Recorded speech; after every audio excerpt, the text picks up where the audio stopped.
Beberapa hari yang lalu, YouTube baru saja merilis sebuah aplikasi editing video bikinan mereka, namanya YouTube Create. Nah, awalnya saya kemarin tuh tertarik buat bikin video tutorialnya, tapi setelah saya lihat ternyata udah lumayan banyak kreator yang ngebahas tentang aplikasi ini, ditambah lagi dia juga masih versi beta. Jadi menurut saya agak kurang menarik kalau misalkan dibikin video tutorialnya. Mendingan kita bacotin aja. Nah, kita bakalan lihat nih kira-kira YouTube sebagai salah satu platform video terbesar di dunia, kira-kira aplikasi editing video seperti apa yang bakalan mereka bikin. Apakah kira-kira aplikasi editing videonya bisa memenuhi kebutuhan para kreatornya, atau malah aplikasi editing videonya sama aja gitu seperti aplikasi editing video pada umumnya. Nah, buat kalian yang pengen komen, lo bisanya cuma bacot doang, emang lo bisa bikin aplikasi? men, saya rasa kita nggak perlu jadi seorang ahli kalau misalkan kita pengen komentarin sesuatu. Contohnya aja nih, misalkan teman-teman beli bakso di warung nih ya, tapi ternyata baksonya asin banget. Masa ya kita nggak boleh komplain, bang kok baksonya asin sih bang? Terus abang-abangnya bilang, emang lo bisa bikin bakso? Kan lucu ya. Buat kalian yang pengen cobain YouTube Create, bisa download aja di Play Store maupun di App Store. Nah, kalau sudah langsung aja kita akan coba buka.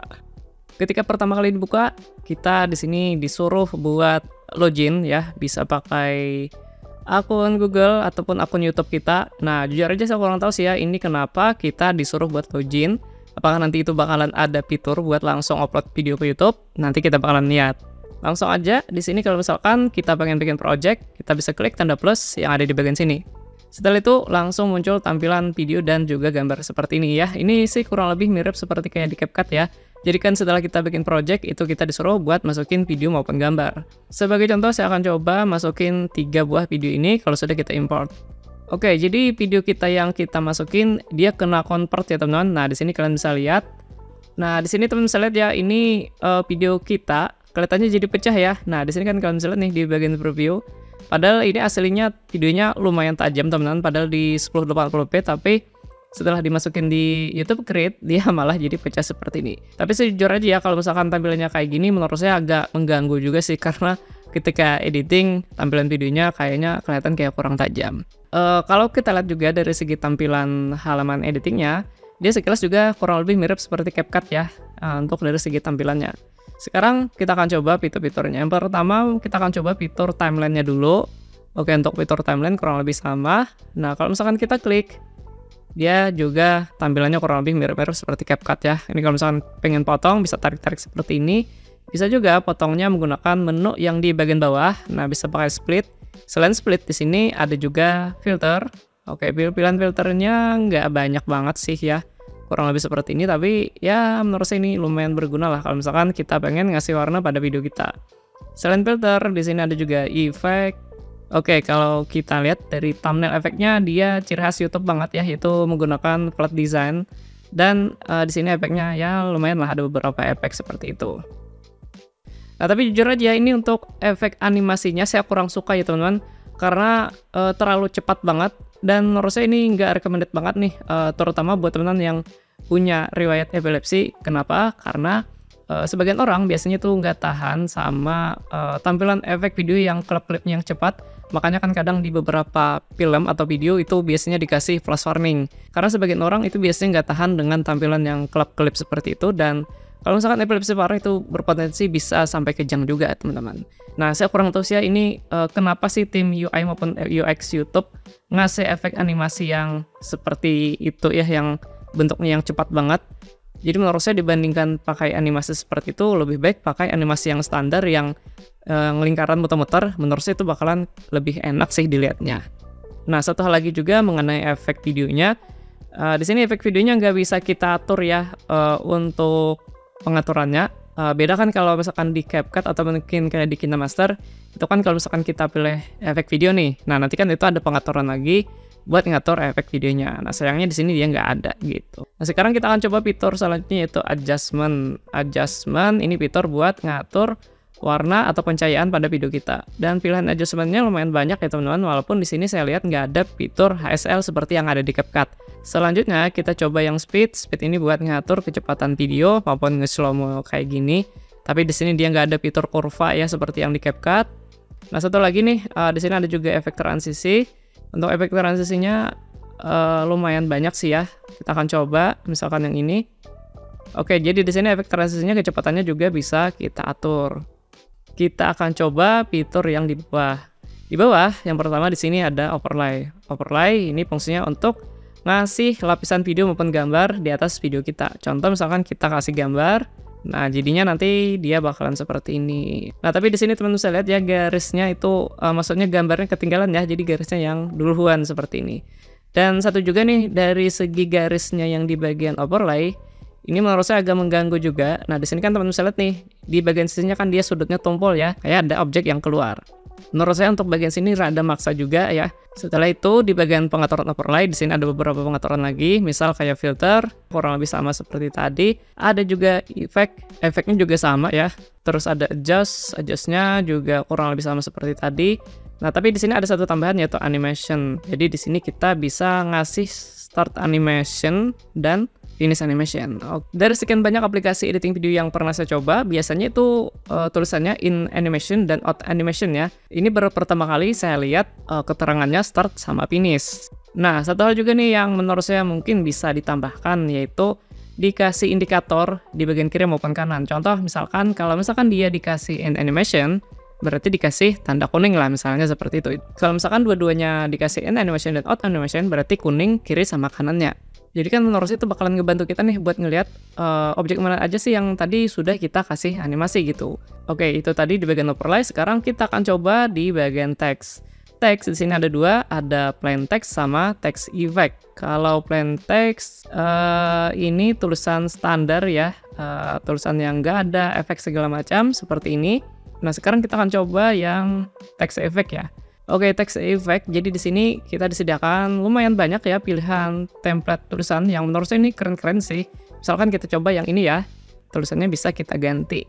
Nah ini bakalan berguna nih kalau misalkan kalian pengen bikin intro ya atau bikin judul nih, kayaknya bakalan kepake banget. Terusan sudah, sekarang kita coba bagian stiker. Stikernya di sini pilihannya nggak terlalu banyak ya teman-teman, tapi menurut saya ini sebenarnya sih udah cukup lah ya kalau misalkan teman-teman pengen ngasih stiker-stiker misalkan kayak subscribe yang kayak gini. Nah cuman kalau stiker dia memang nggak bisa kita edit ya tulisannya, jadi ya cuman bisa gunakan langsung animasi yang bawaannya. Oke, kurang lebih seperti itu ya bagian stiker tadi. Sekarang kita akan coba bagian sound. Nah, di bagian sound di sini kita bisa cari musik ya untuk video kita. Dan untuk musiknya ini di sini dia diambil dari audio library-nya YouTube ya. Dan saya rasa ini pasti bakalan bebas copyright. Nah, dan di sini juga untuk musiknya kita bisa filter misalkan musik hip hop. Nah, untuk musik sendiri pengaturannya di sini ada beberapa macam ya teman-teman. Pertama itu ada volume. Volume fungsinya buat ngatur volume. Terus ada juga fade in dan fade out. Terus ada fin beats, ini fungsinya buat apa? Kita coba dulu. Oke, sepertinya sih untuk fin beats ini fungsinya untuk mendeteksi bagian beat ya pada musiknya. Nah di sini untuk titik beatnya rapat banget ya teman-teman. Sayangnya di sini tadi dia belum ada fitur untuk ngatur intensitas beatnya. Misalkan mau berapa BPM kayak gitu. Ya hasilnya bakalan seperti ini lah kalau misalkan nggak ada pengaturannya. Beatnya bakalan terlalu rapat banget teman-teman. Selanjutnya di sini ada audio clean up. Ini fungsinya buat apa? Kita coba aja. Nah, seperti yang teman-teman bisa lihat, jadi di sini animasi loadingnya dia pakai bentuk garis kayak gini ya. Ya keren sih, tapi menurut saya bakalan lebih menarik atau lebih bagus sih kalau misalkan dibikin standar aja, misalkan bentuk loading standar atau bentuk lingkaran muter ya seperti itu. Oke, sudah selesai. Sekarang kita akan coba dengerin hasilnya setelah di clean up. Oke, kayaknya sih ya untuk fitur audio clean up ini fungsinya untuk menghilangkan noise pada suara kita ya pada saat ngomong. Karena kalau misalkan kita terapin pada musik, suaranya malah jadi hilang teman-teman. Untuk memastikan kita akan coba. Nah di sini kebetulan ada juga fitur voice over ya. Kita coba rekaman dulu misalnya. Halo semuanya, saya Bang Tutorial dan ya ini adalah testing suara menggunakan YouTube Create. Nah ini suara sebelum kita clean up ya. Saya Bang Tutorial dan ya ini adalah testing suara menggunakan YouTube Create. Nah sekarang kita akan coba clean up. Setelah di clean up hasilnya bakalan seperti ini. Halo semuanya, saya Bang Tutorial dan ya ini adalah testing suara menggunakan YouTube Create. Ya jadi setelah di clean up jadi suara kita itu jadi lebih bersih ya, jadi nggak ada suara noise seperti tadi. Nah voiceover tadi sudah, sekarang kita akan coba fitur yang terakhir yaitu caption. Caption ini fungsinya untuk bikin subtitle otomatis ya pada video kita, kurang lebih mirip seperti di CapCut. Nah di sini untuk bahasa cuma ada 3 ya teman-teman, jadi cuma ada bahasa Inggris, Spanyol dan juga India ya. Sayangnya di sini bahasa Indonesia dan bahasa lainnya itu belum tersedia. Tapi kita coba yang Inggris deh, buat lihat hasilnya bakalan seperti apa. Hasilnya seperti ini. Di sini kita bisa edit. Nah, jadi untuk pengeditannya kurang lebih seperti itu, teman-teman. Jadi untuk pengeditannya dia per kata ya. Nah, cuman menurut saya minusnya kalau misalkan dibikin kotak-kotak kayak gini, kita tuh bakalan agak lebih susah kalau misalkan pengen menghapus tulisan yang rada panjang. Contoh misalkan kita pengen menghapus tulisan dari welcome to my. Nah, ini kalau misalkan kita hapus kayak gini dia nggak bisa ya. Jadi kita mesti lompat satu-satu ke kotak yang setelahnya, teman-teman. Jadi menurut saya ini bakalan memakan lumayan banyak waktu kalau misalkan kalian punya tulisan yang lumayan panjang yang pengen dihapus gitu. Terus satu lagi juga menurut saya yang nggak ada di fitur caption ini, yaitu nambahin caption secara manual. Yang ada di sini cuma tombol buat menghapus captionnya aja. Jadi fitur buat nambah caption di sini juga belum ada, teman-teman. Oke, kurang lebih seperti itu ya, teman-teman. Jadi di sini udah nggak ada lagi, fiturnya udah habis. Dan terakhir tinggal kita export. Export caranya klik di ujung quality.